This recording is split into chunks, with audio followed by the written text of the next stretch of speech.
ભરૂચ ખાતે ભારતીય પત્રકાર સંઘની બેઠકમાં સંગઠન મજબૂત બનાવવા સહિત વિવિધ મુદ્દાઓ ચર્ચાયા। બેઠકમાં નવા જિલ્લા પ્રમુખની જાહેરાત ઉપરાંત તાલુકા સ્તરના નવા હોદ્દેદારોના નામો વિચારણામાં લેવાયા। ભરૂચ ખાતે આજરોજ ભારતીય પત્રકાર સંઘની જિલ્લા કક્ષાની બેઠક મળી હતી।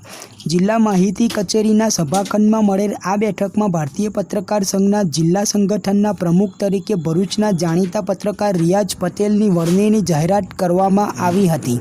આયોજિત બેઠકમાં ભારતીય પત્રકાર સંઘના ગુજરાત પ્રદેશ અધ્યક્ષ દિલીપભાઈ ખાચર, સંગઠનના રાષ્ટ્રીય ઉપાધ્યક્ષ અને ગુજરાતના પ્રભારી વસીમભાઈ મલેક, જિલ્લા સંગઠનના પૂર્વ પ્રમુખ અને તાજેતરમાં પ્રદેશ ખાતે કાર્યકારી અધ્યક્ષ તરીકે નિમાયેલ વિરલભાઈ ગોહિલ, જિલ્લાના પ્રભારી કનુભાઈ પરમાર, જિલ્લા સંગઠનમાં નવા નિમાયેલ પ્રમુખ રિયાઝ પટેલ સહિત ભરૂચ શહેર સહિત અન્ય તાલુકાઓમાંથી આવેલ પત્રકારો ઉપસ્થિત રહ્યા હતા।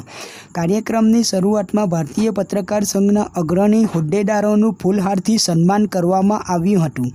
વિરલભાઈ ગોહિલે સ્વાગત પ્રવચનમાં ઉપસ્થિત સૌ પત્રકાર મિત્રોને આવકારીને કાર્યક્રમની રૂપરેખા રજૂ કરી હતી। જિલ્લા પ્રભારી કનુભાઈ પરમારે સંગઠનનું મહત્વ સમજાવીને સંગઠન મજબૂત બનાવવા અનુરોધ કર્યો હતો।